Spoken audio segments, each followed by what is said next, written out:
Hello, everyone. My name is Levi Casto, and I'm a capstone student at the University of Washington in the program on the environment.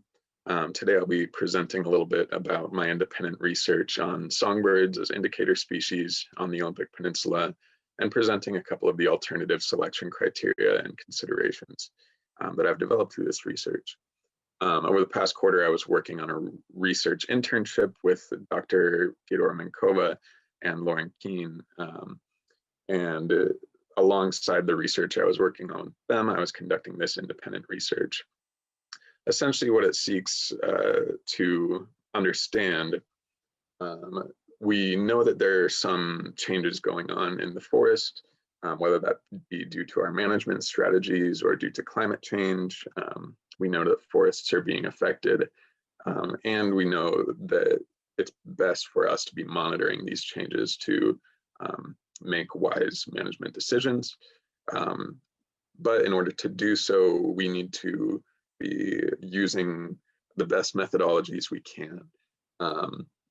Dr. Minkova and Lauren Keene, who I was working with, are focused on researching this new sort of methodology for monitoring songbirds in the Olympic Peninsula.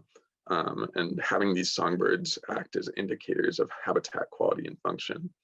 But my research was looking at selecting these songbirds, so using the right indicator species for this approach to understand the effects of changes in the forest. And specifically, I was looking at the selection of these indicator species in anticipation of climate change, and also selecting these indicator species for their usability for this passive acoustic monitoring technique. So speaking a little bit to the methods for this research, the major part of it was this internship run with Dr. Minkova's team, wherein I manually validated passive acoustic monitoring surveys for indicator songbird occupancy. In simpler terms, it was basically listening to recordings of ambient noise in the forest and marking anytime certain indicator species were audible. So I was looking out for these 10 species and marking their presence whenever it came up. On top of this internship, I was also conducting a pretty thorough literature review focused on current selection criteria and protocols for indicator species, the anticipated effects of climate change on bird populations, and research on passive acoustic monitoring and its applications for songbird detection. So this research is ongoing, still in the process, but I can also share a couple of the preliminary findings. The difficulty with selecting indicator species in anticipation of climate change is that generally indicator species are supposed to inhabit a very specific niche in the environment, so that they're very responsive to changes. So selecting for climate change is sort of a balancing act of, on one hand, you want these to be good indicators, be reactant to change, but also we want them to be relevant to the future. So they should be in some ways susceptible or resilient to climate change. So really the solution here is to be selecting a mix of species that might be reacting to different effects that we can anticipate. And because the effects are so difficult to anticipate, we don't know exactly what climate change is going to look like. We can't look at the more micro scale recommendations, but looking at it on greater scales, some of the biggest threats to indicator species could be range shift.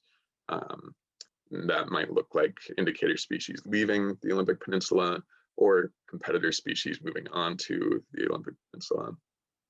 And of course, the effects of extreme weather events, whether we have, cyclones or whatever it might look like. And then criteria for passive acoustic monitoring use. The biggest thing is unique vocalization and sound-alike limitation. You can see here I've got two spectrograms side by side of a pileated woodpecker and a northern flickering, which for many bird watchers in the audience may know that they sound very similar. Even some of our computer programs were having difficulty telling them apart at times. And so this is something important to consider. And then also naturally having a consistent vocal behavior so that we know that they're there. And then just applying these to some of the current indicators for the Department of Natural Resources.